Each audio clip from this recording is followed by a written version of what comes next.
Con el paso del tiempo se ha vuelto común pensar en la Biblia como un solo libro, una obra completa que apareció con una estructura definida desde el inicio. Es una idea práctica, pero no describe su origen real.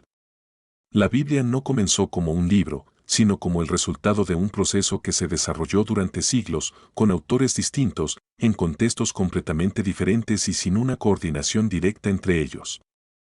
La forma en que se presenta hoy puede dar la impresión de una unidad inmediata, pero esa unidad no fue el punto de partida, sino el resultado de un desarrollo progresivo que no fue concebido desde el inicio como un sistema cerrado. Si se tratara de una obra escrita por un solo autor o dentro de una misma época, la coherencia sería esperable. Pero no es el caso.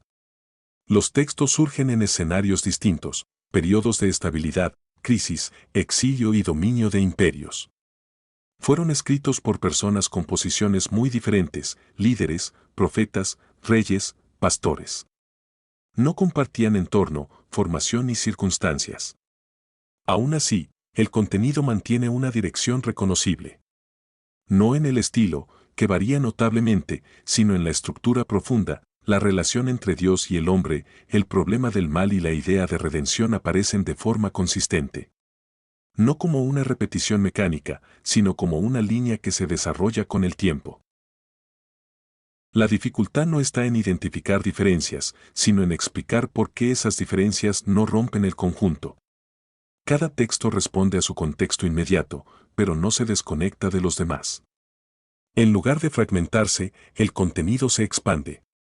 No es una colección desordenada, sino una estructura que se amplía progresivamente. Lo que aparece en etapas posteriores no reemplaza lo anterior, sino que lo continúa desde otro ángulo, añadiendo capas de significado sin eliminar la base inicial. Esto introduce un tipo de coherencia que no depende de uniformidad absoluta, sino de continuidad. Muchos de estos textos no fueron escritos con la intención de formar parte de un libro mayor. Surgen como respuestas a situaciones concretas, leyes para una comunidad específica, advertencias en momentos de crisis, relatos históricos, cartas dirigidas a grupos particulares. En ese momento no existía la idea de una Biblia como un conjunto cerrado. Esa idea aparece después.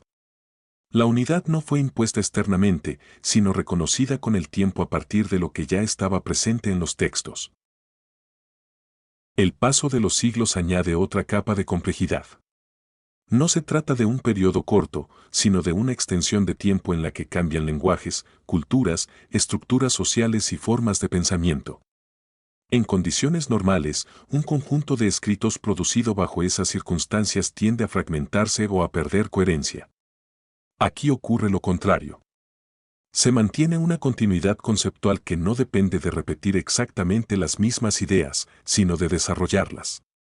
La coherencia no es simple ni superficial, es una coherencia que se sostiene a pesar de las diferencias y que se vuelve más evidente cuando se observa el conjunto en lugar de partes aisladas. Esto modifica la forma en que se entiende el texto. Deja de percibirse como un libro estático y pasa a entenderse como un desarrollo progresivo. Lo que aparece al inicio establece una base, pero no agota el contenido. Lo que viene después no lo contradice, sino que lo amplía. Por eso muchos temas no se presentan completamente desde el principio, sino que se despliegan gradualmente a lo largo del tiempo. Cuando este proceso se ignora, la lectura se distorsiona. Se intenta interpretar todo como si hubiera sido producido en un mismo momento, lo que lleva a forzar contradicciones o a eliminar matices que en realidad responden a etapas distintas dentro de una misma línea de desarrollo. A partir de este punto, también se vuelve evidente que durante ese mismo periodo no solo se produjeron los textos que hoy forman parte de la Biblia. Existieron muchos otros escritos, algunos con contenido religioso, histórico o filosófico, que circularon en distintos contextos. La existencia de estos documentos introduce una pregunta inevitable sobre la diferencia entre unos y otros, no en términos de existencia, sino de reconocimiento. No todos los textos fueron tratados de la misma manera, ni recibieron el mismo nivel de aceptación, lo que implica que hubo criterios, explícitos o implícitos, que influyeron en ese proceso. Después de reconocer que no todo lo que se escribió en ese periodo forma parte del conjunto, La atención se dirige naturalmente a cómo se definió qué textos sí debían ser incluidos. Porque no hubo escasez de escritos. Circularon relatos, enseñanzas, cartas y textos religiosos de distintos tipos. Algunos eran valorados en ciertas comunidades, otros eran rechazados. La diferencia no estaba solo en su existencia, sino en el reconocimiento que recibían dentro de contextos específicos. La selección de los libros que terminaron formando parte del canon no fue inmediata ni uniforme. Generó debates entre líderes y comunidades del cristianismo primitivo. No todos los textos fueron aceptados al mismo tiempo ni en todos los lugares. Algunos eran ampliamente utilizados en ciertas regiones, mientras que en otras se cuestionaban. Había posturas distintas. Algunos defendían su inclusión basándose en su contenido y uso, mientras que otros señalaban problemas relacionados con su origen o su coherencia. No era una discusión superficial, porque lo que estaba en juego no era solo una colección de escritos, sino la base de lo que se consideraría enseñanza válida. Aún así, estos debates no eran arbitrarios. Seguían ciertos criterios que, aunque no siempre estaban formalizados en un solo momento, funcionaban de manera consistente. Uno de los más importantes era el origen del texto.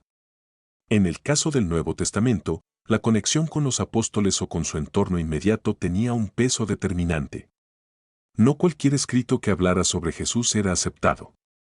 Muchos textos aparecieron posteriormente, algunos con elementos añadidos o con interpretaciones que no coincidían con lo que ya se había transmitido. La diferencia no estaba solo en lo que decían, sino en de dónde provenían. Otro criterio clave era la coherencia. Un texto no podía contradecir lo que ya era reconocido como enseñanza central.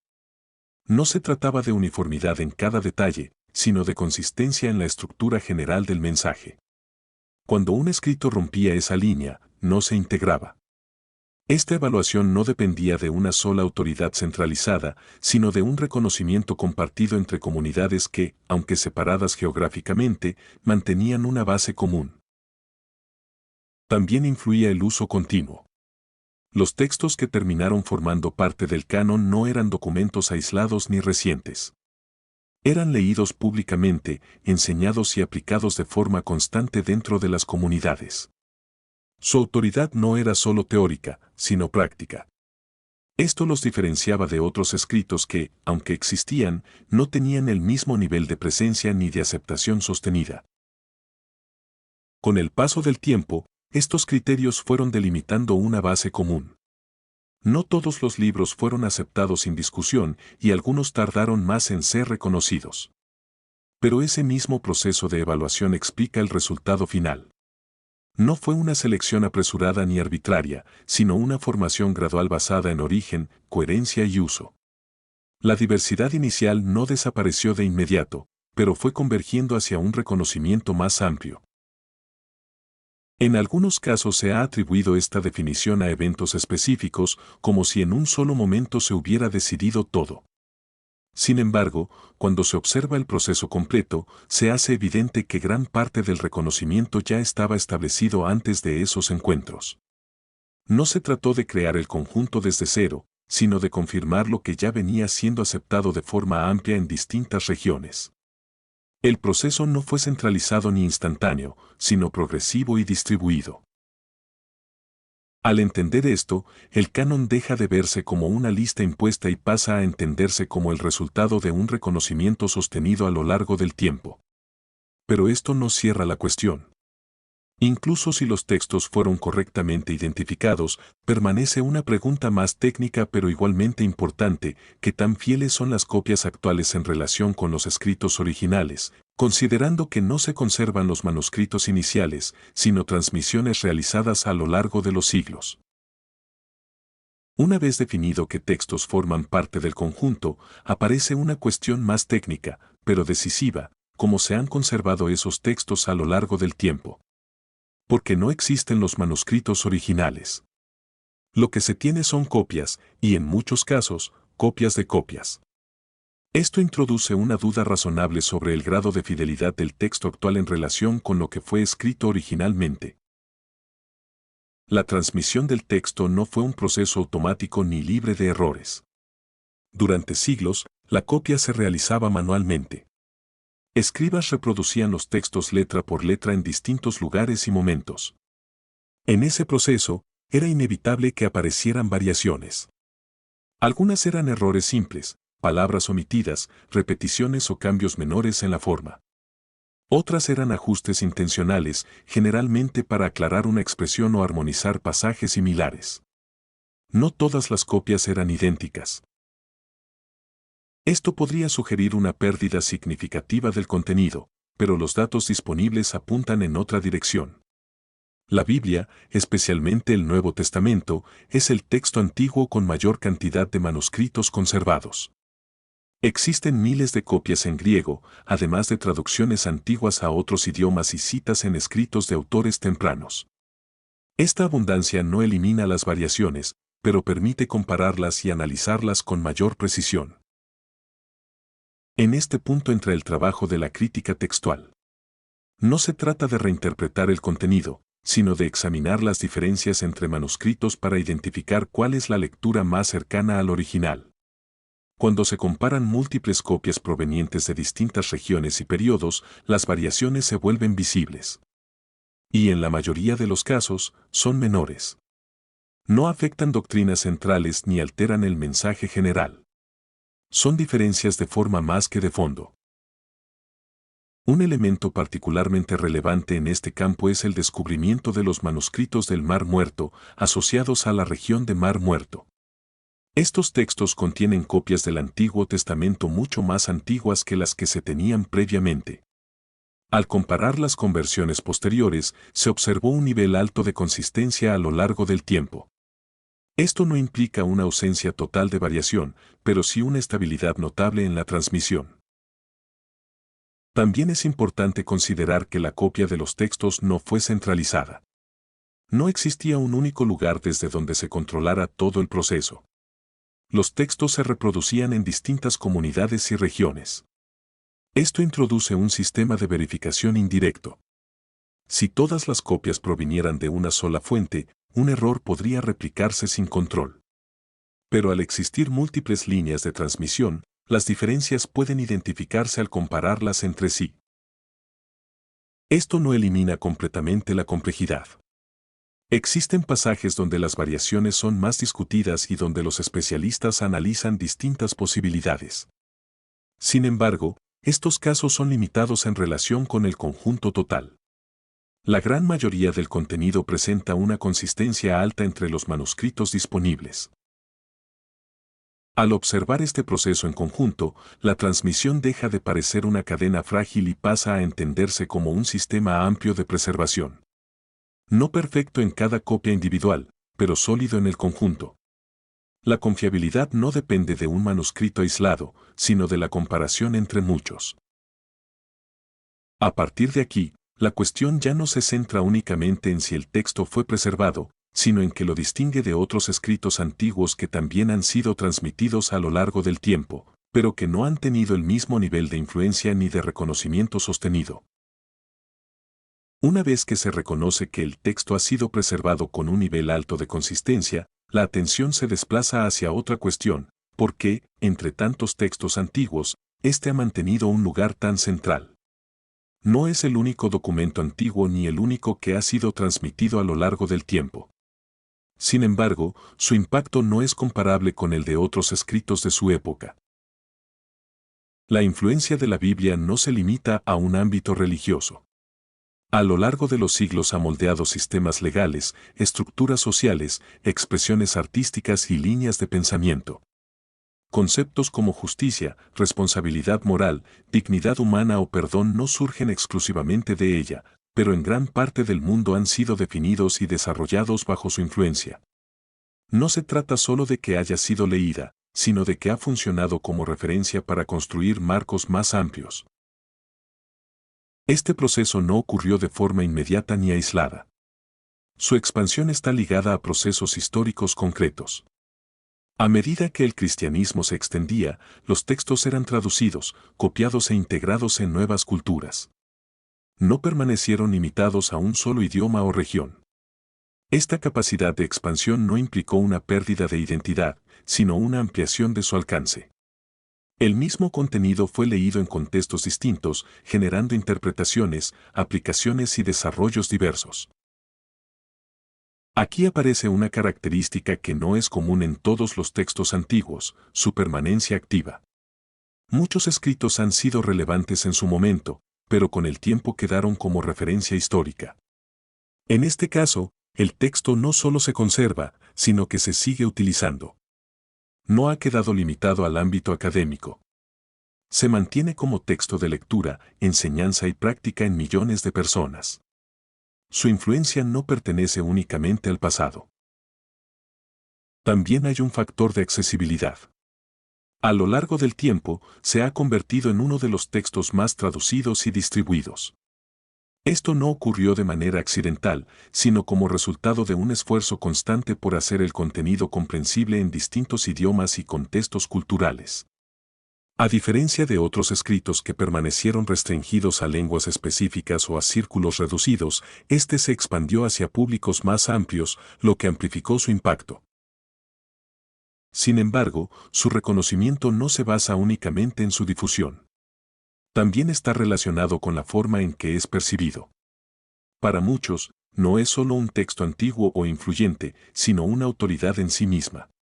Esto introduce una dimensión distinta. No se trata únicamente de lo que dice, sino del peso que se le atribuye. Esa percepción ha sido sostenida por comunidades que no solo lo estudian, sino que estructuran su vida en función de él. Al mismo tiempo, esta centralidad ha generado cuestionamientos. Su influencia lo convierte en un punto constante de debate. No todos aceptan su autoridad ni su interpretación. Esto ha dado lugar a lecturas distintas, críticas y revisiones continuas. Su posición no ha sido uniforme ni indiscutida, pero esa misma discusión forma parte de su permanencia. Más allá de su impacto externo, también aparece un elemento que mantiene el interés constante: su complejidad interna. No solo por la cantidad de textos, sino por la forma en que se relacionan entre sí. A lo largo de sus libros aparecen patrones que no son evidentes en una lectura superficial. Temas que se introducen en etapas tempranas reaparecen siglos después con mayor desarrollo. No se repiten de forma idéntica, se transforman. Una idea inicial puede presentarse como un evento, luego como una norma, después como una imagen y finalmente como una explicación más directa. Estas conexiones no siempre son explícitas. Un pasaje puede tener sentido en su contexto inmediato, pero adquirir otra dimensión cuando se relaciona con textos posteriores. No porque haya sido modificado, sino porque forma parte de una línea más amplia. El uso del simbolismo refuerza esta estructura. Elementos como el sacrificio, la luz, el agua o el reino no aparecen como conceptos aislados, sino como temas que se desarrollan a lo largo del conjunto, manteniendo una dirección común. Esto da lugar a una estructura que no funciona únicamente de manera lineal. Hay repeticiones desde distintas perspectivas, ampliaciones y enfoques paralelos. Esto puede parecer desorden si se espera una organización uniforme, pero responde a una lógica diferente. No está diseñado solo para informar, sino para ser interpretado dentro de una red de relaciones internas. Esta complejidad abre la puerta a múltiples formas de interpretación. No todos los lectores abordan el texto de la misma manera, y esas diferencias no surgieron de forma repentina. Se fueron desarrollando a medida que el contenido era leído en contextos distintos. Algunos priorizan una lectura más directa, otros enfatizan el sentido simbólico o el desarrollo dentro del conjunto. Estas diferencias no siempre se excluyen, pero sí marcan enfoques distintos que influyen en las conclusiones. Estas diferencias de interpretación no surgieron de manera aislada, sino que se fueron estructurando con el tiempo. A medida que el texto era leído en contextos distintos, influido por culturas, filosofías y sistemas de pensamiento diversos, comenzaron a consolidarse enfoques más definidos. Algunos priorizaban una lectura más directa del contenido, mientras que otros sostenían que ciertos pasajes debían entenderse dentro de su contexto o como parte de un desarrollo más amplio. No era solo una cuestión de opinión, sino de método, y ese método condicionaba el resultado. En ciertos momentos, estas diferencias dejaron de ser únicamente teóricas y se volvieron estructurales. Surgieron divisiones que no se explican por desacuerdos menores, sino por formas distintas de entender aspectos centrales del texto. Conceptos como la gracia, la ley, la fe o la autoridad no fueron rechazados por unos y aceptados por otros, sino definidos de maneras diferentes. A partir de esas definiciones se construyeron sistemas completos que, aunque parten del mismo conjunto de escritos, llegan a conclusiones distintas. Esto no implica que todas las interpretaciones tengan el mismo peso. Algunas mantienen una coherencia interna y una continuidad con el conjunto más amplia, mientras que otras introducen elementos que no encajan con la estructura general. Por eso, la interpretación no se reduce a una lectura individual, sino que también se evalúa en función de su consistencia con el marco completo del texto. Al mismo tiempo, la interpretación nunca es completamente neutral. Está influenciada por presupuestos previos, por lo que el lector asume antes de comenzar. Esos supuestos afectan que se considera literal, que se entiende como simbólico y que se identifica como central.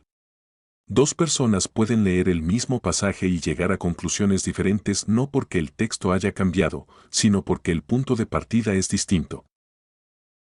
Más allá de estas diferencias, hay un elemento que se mantiene constante. Para millones de personas, el texto no funciona únicamente como una fuente de información, sino como una autoridad. No solo influye, sino que define criterios sobre lo que se considera verdadero, correcto o válido. Esto introduce una dimensión que va más allá del análisis intelectual.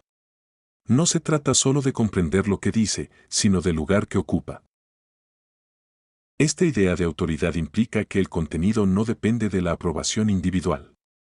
No se valida únicamente cuando coincide con una opinión previa, sino que se toma como referencia incluso cuando entra en conflicto con ella. Esto marca una diferencia con otros textos que pueden ser valorados o estudiados, pero no necesariamente asumidos como guía. Sin embargo, esta autoridad no se entiende de la misma forma en todos los contextos.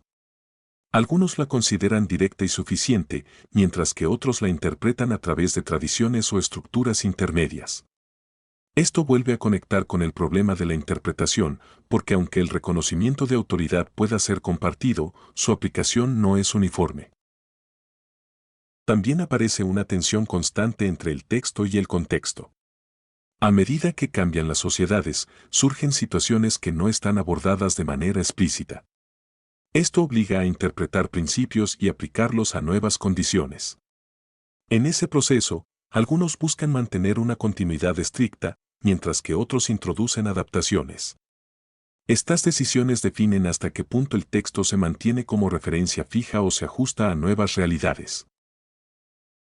Otro elemento clave es la percepción de su origen. Para quienes consideran el texto como revelación divina, su autoridad no depende solo de su contenido, sino de su fuente. No se entiende únicamente como una obra humana, sino como una expresión de algo superior. En cambio, para quienes no comparten esa base, su valor puede ser histórico, literario o moral, pero no vinculante. A lo largo del tiempo, esta diferencia ha marcado una línea clara. El mismo texto puede ser leído como documento histórico, como obra literaria o como norma de vida. Lo que cambia no es el contenido, sino la posición desde la que se aborda. Y esa posición determina el nivel de autoridad que se le concede. Además de su influencia externa y su estructura interna, hay un aspecto que no se explica únicamente desde lo histórico o lo textual, la relación que establece con quien lo lee. No funciona solo como un documento que se analiza desde fuera. En muchos casos, es percibido como un texto que confronta directamente al lector. No se limita a describir, sino que evalúa, plantea responsabilidad y exige una respuesta. Esta característica no depende de un nivel avanzado de conocimiento.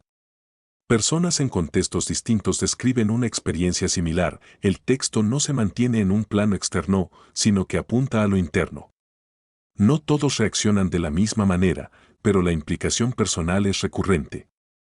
A diferencia de otros escritos, no permite una distancia completa porque constantemente introduce una dimensión que involucra al lector. Esto genera respuestas distintas. En algunos casos, aceptación, en otros, resistencia. No necesariamente por falta de claridad, sino porque las afirmaciones que presentan no son neutrales. Habla de condición humana, de error, de responsabilidad y de cambio. No se limita a informar, sino que requiere una posición. Al reunir todos estos elementos, el texto deja de entenderse únicamente como un documento antiguo, complejo o influyente. Se presenta como un conjunto donde convergen su formación histórica, su transmisión, su estructura interna, sus interpretaciones, su impacto y la forma en que es percibido como autoridad. Estos aspectos no funcionan de manera independiente, sino en relación. Separarlos puede ayudar al análisis, pero no explica el fenómeno completo. La coherencia que se percibe no depende de un solo factor. Surge de la interacción entre todos estos elementos. Analizar uno de ellos de forma aislada produce una visión incompleta. Considerar el contenido sin su transmisión genera dudas sobre su fiabilidad. Observar su influencia sin su estructura reduce su alcance a un fenómeno cultural. En cada caso, falta parte del conjunto. Esto no elimina las preguntas abiertas. Siguen existiendo debates sobre interpretación, aplicación y alcance. Pero esas discusiones se vuelven más precisas cuando se entienden los elementos que están en juego. No es lo mismo cuestionar el contenido que cuestionar su transmisión, ni es equivalente discutir su interpretación que su origen. Durante siglos, el estudio del texto bíblico impulsó el desarrollo de disciplinas completas. La filología, la historia textual, la hermenéutica y parte de la filosofía occidental se vieron influenciadas por la necesidad de entender, interpretar y explicar su contenido. No se trataba únicamente de preservar un texto, sino de comprenderlo con precisión. Este esfuerzo no fue exclusivo de creyentes. Incluso críticos del cristianismo participaron en el análisis del texto, reconociendo que su complejidad exigía herramientas rigurosas. En este punto, también es importante considerar cómo la Biblia ha interactuado con la ciencia. No como un sustituto de ella, ni como un sistema científico en sí mismo, sino como un texto que ha coexistido con el desarrollo del conocimiento. En distintos momentos de la historia se ha interpretado en conflicto con ciertos descubrimientos, pero también ha sido leída de formas que permiten una coexistencia con ellos. Esta tensión no es uniforme ni constante y depende en gran parte del enfoque interpretativo aplicado. Figuras como Agustín de Hipona ya habían planteado que no todo debía leerse de forma estrictamente literal, especialmente cuando el lenguaje o el propósito del texto apuntaban en otra dirección. Siglos más tarde, Tomás de Aquino desarrolló una estructura más sistemática para entender distintos niveles de significado dentro de la escritura. En el ámbito moderno, Karl Barth volvió a centrar la atención en la idea de que la Biblia no solo comunica información, sino que produce un encuentro. Por otro lado, incluso críticos como Friedrich Nietzsche, aunque rechazaban su base teológica, no ignoraban su profundidad ni su impacto. Más recientemente, Yuval Noah Harari ha señalado que textos como la Biblia han sido fundamentales para la creación de realidades compartidas que permiten la organización de sociedades complejas. Estas observaciones no validan su contenido como revelación, pero sí refuerzan su peso dentro de la historia humana. A partir de aquí, la cuestión final no se limita a definir qué es el texto, sino a que implica tomar una posición frente a él. Porque dependiendo de cómo se entienda su origen, su contenido y su autoridad, cambia la forma en que se interpreta, se aplica o se descarta. Ese punto no pertenece solo al texto, sino a la respuesta que cada lector construye frente a él. Si llegaste hasta aquí, ya no estás viendo la Biblia como antes, ya no es solo un libro, es una estructura compleja que exige ser entendida con profundidad y no de forma superficial. Este análisis apenas abre la puerta a todo lo que aún puede explorarse, cuestionarse y desarrollarse, así que si quieres seguir profundizando en estos temas, suscríbete y deja tus preguntas, porque las próximas respuestas pueden comenzar justo donde tú decidas llevar la conversación.